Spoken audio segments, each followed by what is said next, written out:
she a devil, she a bad little bitch, she a rebel. She put her foot to the pedal. It'll take a whole life for me to settle. Welcome or welcome back. Today I'm gonna be talking about some things that are a little embarrassing. But here's the thing, embarrassment for me is a PSA for y'all. Today we're gonna be talking about a couple times where my dumbass almost got scammed, so you guys can avoid similar scams. Because okay, you know what? Let me just preface this. These wannabe scams took place from when I was 17, I want to say 17, 18, to like 3 days ago. I'm only 20. I don't know jack shit about life. I don't know jack shit about anything. And obviously the scams from nowadays are way more complex and complicated or whatever and different, just different than the stereotypical I kidnap someone from your family, I am a Nigerian prince, or I am your cousin, I need money. These are gonna be in no particular order. I will pull up receipts for the ones that I do have receipts, although for some of these I don't have receipts because I fucking keep my email clean. Let's jump right into it. So the first scam that we're gonna be talking about is one that happened last year when I was trying to shop for a flight to Korea. Let me get you guys in the mindset that I was in when I was booking this flight. So last year I planned a trip to Korea in the span of like 3 weeks. I pretty much had everything ready except the flight. So it was literally like a week before I had to leave and I did not have my flight. So my ass was panicking and I was trying to get the cheapest mother effing flight I could. So I went on to Google Flights first. I started digging a little deeper. All of these websites. The average price of flights from SFO to Incheon are normally around 1,300, the cheapest, to about 2,000 bucks. Like it's like right there. And especially because my ass was booking it last minute, so I was lucky that I was finding anything south of like $1,500. I found this flight that was 1K and it was here to Honolulu and Honolulu to Seoul. I was like, okay, cool, like it's not bad. I'm gonna be in Honolulu for like 3 hours. It was much cheaper than I anticipated, not bad. After I booked it, I checked my bank account because I'm always keeping tabs on everything going on with all of my bank accounts, my credit cards, everything. So I opened up my bank account and I saw that there was no charge. So I was like, I had already booked many flights on this card, and what normally happens is that I purchase it and the transaction is immediately registered. So when I saw that the transaction was not immediately registered, a red flag went off in my mind. I was like, something is wrong. And so what I ended up doing was I pulled up all the information from the email that I had gotten about like the flight information and everything, and I just called Hawaiian Airlines and I was like, okay, so I made a booking through a third party. This is the name and this is the number that they gave me. Can I get a confirmation that there's a reservation under this name? And they're like, yeah, there's no reservation under that name. And I was like, cool, thanks for telling me. I already kind of knew, so the red flag wasn't just set off. I started waving a little more aggressively. So then I decided to call this website, which was like dollar flight, some bullshit like that. Like, I know it is so scammy looking back. I had the desperation glasses on, so I did not see that shit. It was filtered out. And so I decided to call up this fucking scammy ass website and I was like, hey, so I just made a booking, and I called the airline and they said that there was no booking. Like, what's going on? The lady was all like, okay, so what's gonna happen is that we're gonna send your card information to somebody and then we're gonna verify it, then we'll charge you, and then we'll send you the information. Everything is all good. And I was like, okay, and what happens if I cancel? They're like, if you cancel, it's gonna be charged $400. This is the fee for cancellation. And I was just kind of like, okay, sure. Okay, then I'm not gonna cancel it. I'll just call you guys back later so I can get all the information, right? Like, I just want to double check, make sure you guys got my card and everything. And so she was like, okay, yeah, sure, we'll expect your call later. And I was like, yeah, of course. We gotta cancel the motherfucking card right in the fuck now. So I opened up my portal on Chase. I locked that motherfucking card. I called Chase. I said, yeah, there's gonna be this charge of like $1,000 with like 13 cents, something like that. Y'all better motherfucking reject it. That is a scam. And they're like, yes, thank you for letting us know. We'll issue a brand new card. This thing has been canceled. Thank you for letting us know. And I was like, of course. And so that happened. And 2-3 hours afterwards, I got a call from the phone number that I had called for like the website. And I just kind of let that bitch go to voicemail. Right after that phone call, I got a phone call from my bank and they were like, hey, just to let you know, this charge was coming in, but like you requested, we declined it. it's all good. And I was like, thanks, besties. And so that got settled, and then I found an actual flight through Canada Airlines, completely legit, no third party, and my ass got to go to Korea and back. So on to this next one. This next one was also from a point of desperation. A few months ago, I kind of got like la chiripiorca, where I kind of just freaked the fuck out, that flush toilet state of mind, and I was feeling very shitty about myself, no pun intended.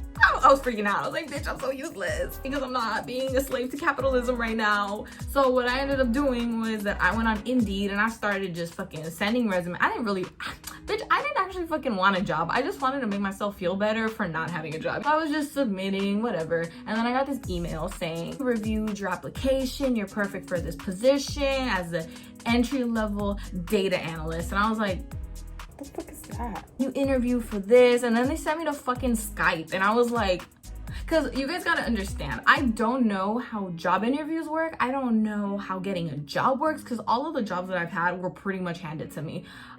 They were. My first job I got because I was at an acting school, and they literally just called my mom and they're like, hey, we're gonna do this thing, like, does your daughter want to participate? It's gonna be a couple hours here, blah blah blah. Second job, I went into a pizza place to buy a deodorant, and I walked out fucking employed. You know what I mean? Like, I was just kind of handed my job. So I don't know how any of this works, and kind of like BTS with YouTube numbers, that shit completely fucked up my perspective on things. So I was just kind of like, I don't know if this is like legit or not, because I have no sense of what normal is.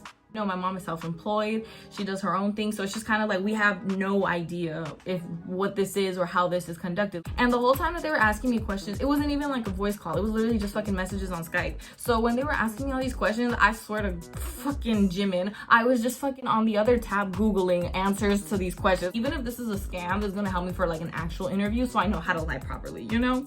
Fucking up my future job prospects.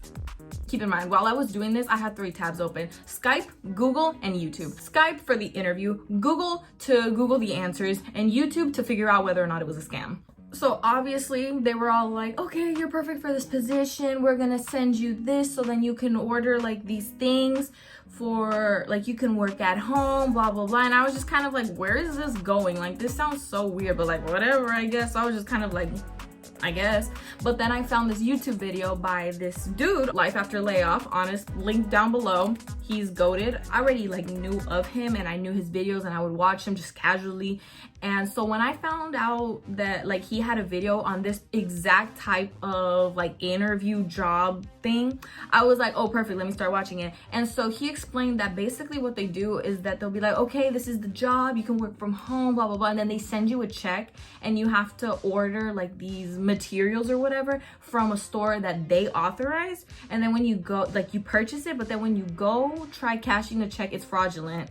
And like basically you cash the check, they find out that it's not actually real, it bounces, and then you're just left in the debt. You know what I mean? Like, it's like, boom, they scammed you. And honestly, when I found this out, I fucking died laughing. I was like, bitch, I'm trying to get a job because I'm broke. How are you gonna try scamming a broke bitch? Like, you wasn't gonna get a penny off of me. Like, the moment they would have said you gotta go to this specific store and not Target, oh my god, so many red flags would have gone off for me. Y'all need some help to come up with scams, because like, this kind of crappy. And also the first thing that he said was that if they send you to Skype, it's fucking fake. Like, it's just completely bullshit. So now I know, thank you. But I didn't know that in the moment, so there you go, warning. On to the most recent one. Oh my god, this is actually the reason why I made this video, because this kind of like sent me over the top, where I was like, okay, I'm collecting scams and this is enough for a video. A few days ago, I got a random ass message on WhatsApp. This is what it was. Usually when people text me from Korean, it's my friend from Utah that I met in Korea, or it's in Kakao Talk. So I was like, why the fuck is somebody texting me in Korean in WhatsApp? Red flag number 1. She started off with, hi, how are you? Can I have a moment of your time? And then she immediately sent me this long ass dissertation that basically gets summed up to, if you watch these YouTube videos, leave a like and send me a screenshot, you can get some money. And immediately I was like, oh my motherfucking god, y'all gotta try a little harder. Jesus Christ. I swear, these thieves are like getting stupider and stupider. Literally, this reminds me of the time that Christina, her sister, and her sister's friend and I went to go see TXT.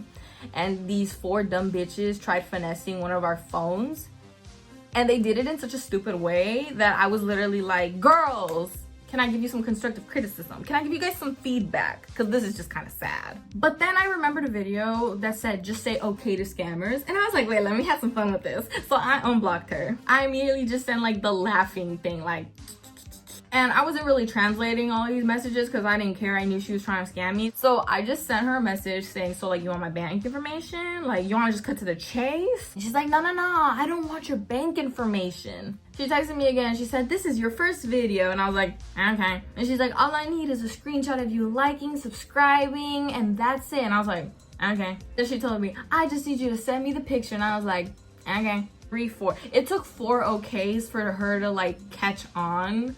She just sent the question marks and I was like, I stuck it, come on girl, like. And so that kind of just like died off and I just went about my business. And a few hours later she just fucking shoots me in, 𝓛𝓲𝓷𝓴𝓼. And I was like, bitch, I was doing fine. And then you texted me. Hopefully little Miss Amanda Cooper gets sent back to Scammers University because she needs to fine tune her skills. This was not it. Onto the juiciest one. Onto the reason I was able to clickbait this video. I blame him. It wasn't me. It wasn't the fact that like I had no self-control and I couldn't see through the bullshit. It was him. No, let me pull up the screenshots because oh my god, 2 years later I still got them. Let's scroll all the way to the top. Back in 2021, I would actually buy photo cards and stuff because like I had money. I kind of just buy them off of eBay and sometimes that shit is not really like worth it. It's kind of more expensive, but like you gotta know when to find the deals and like all this stuff. I actually have a website, link down below. What happened was I was looking for this particular photo card right here, ORULate2V, and I was like, okay, like I want this photo card. So when I came across this girl's Instagram and I saw that she had it, I was like, let me just message her. So I sent her a message and I was like, hi, how much would you sell this V photo card? And she's like, hi, how are you? And I'm like, pretty good, how are you? And she's like, I'm fine. I'm like, I'm glad. Onto the photo card. I saw you mentioned a DM about buying tea. And she's like, oh yes. And I was like, question mark? And she's like, how much do you want to pay for it? And I'm like, I don't know. I said, you don't have a set price? And she said, no. And then she said, if you buy 2 PCs for $250. And I was like, would the second one be the group one? And she said yes. And I was like, oh sorry, I was just looking to get the Tay one. I already have the group one. Because like, come on, ORULate2 comes with the group one. Why the fuck would I want to buy one? And for $12, bitch, come on. Oh, Tay is 13 or 14. Is that okay with you? And I said, yeah, sure. And I said, how can I send the money? And she said on PayPal. And I was like, okay, cool. And so I sent it to her on PayPal. I saw that she spoke Spanish. I think I saw it like in her Instagram bio or something like that. So I switched it up and I just started talking to her in Spanish. Okay, let me just talk to this girl in Spanish. If she's more comfortable with that, let's go for it. And so we just start chit-chatting and she shows me these other photo cards and she's like, did any of these interest you? And I was like, yeah, the JK one kind of does because that is my favorite concept from Love Yourself. So I was like, oh my god, vale, if I can get this JK, fuck it, I guess, you know? Like, clearly she's fucking desperate. So I was like, whatever, I guess, you know? I was like, okay, done. And she's like, okay. I'm kind of falling behind with my envíos, with my packages because of some things that I got going on, like family related things and health. And I was like, no worries, like I totally understand. And I said, if you can send me a message when you send it to me, that would be amazing, but no pressure because like she told me she got things going on. So I was like, okay, no pressure. This was on August 10th and a week goes by. It's now August 17th. I'm like, hi, good night, how are you? I had a question about something. I wanted to know if this is gonna affect my order because she like posted something about like being behind on orders or something like that. And she's like, no. And I'm like, okay, cool. Like, thank you. Now it is September 4th. And I said, hi, I would like to ask you if you know when you're gonna be able to send the PCs. And she says, hi, do you remember what photo cards you asked? I lost the chats. And I was like, no worries, I got the screenshots. So I screenshotted it and I sent it to her, both of them. And I'm like, these are the ones. And she's like, oh, yes. And I was like, I had already sent you the money, but you mentioned that you were busy. And so she didn't answer and I just sent her question marks. I had a car accident or whatever, like I had an accident. And I was like, oh shit, that's kind of bad. Like, you good? Come on, bitch, why the fuck is everything all of a sudden happen to you? So I was just kind of like, okay, like, you good? Question mark. And then she answers fucking on the 23rd of September. She's like, hi. She's like, you know, I was putting the photo cards in a top loaders to send them to you securely. And my nephew came into my room and he came in with a vaso de agua and it spilled all over on the photo cards. So I'm gonna give you a refund. And I was like, okay, cool. When am I gonna receive it? And then she doesn't answer for a couple of hours. And I was like, question mark. And I was like, whatever. Like, you know, just so she can have the notification. Question mark, bitch, answer. And she said, because of the inconvenience, I'll send the money to you right now. Can I give you $5 right now? And then I'll give you the rest later. And I was like, okay, when am I gonna receive the payment? And she says, right now, send me your PayPal link. So I send her my PayPal link, and this bitch doesn't say anything for a while. We are now on October 17th, and I was like, are you gonna give me the money back, or should I just consider this robbery? No, this isn't a robbery. It's just that I haven't had time to sell anything. And I just sent her a question mark of, like, many months later, and I was just kind of like, what the fuck? And no, this bitch has not given me the money back. So this is her account. If you ever see it, just ignore it. Just ignore it. She's a fucking scammer. And here we are 2 years later, and I still don't have that motherfucking photo card. And now, since Hive just like changed their distributors, I will never get that fucking photo card because I wanted first press. Not even a job, not a flight, a fucking photo card. That is just fucking amazing. Like I'm not even mad, I'm just kind of like amused. It's just so fucking stupid. So yeah, anyway, those are just some of the scams that I almost fell for, and the one that I did end up falling for. Just so y'all can be a little more vigilant, because make sure, like, on a serious note, there's a lot of scammers out there. They are changing the way that they are scamming people. They're using AI voice changing apps or whatever. It's crazy out here, so y'all better stay vigilant. Make sure you double check. If you're not sure, Google it multiple times, ask a family member, go on fucking Reddit. Like, I don't know, like, just reach out to someone if you feel like something's a little too good to be true. It probably is. These are just some of like the dumb shit that I almost fell for, just to like share the information, because I don't want anyone else to fucking fall for any of these scams. Thank you all so much for watching. Here's some other videos y'all can check out if you're feeling like it. I'll see you whenever you choose to come back. Bye bye.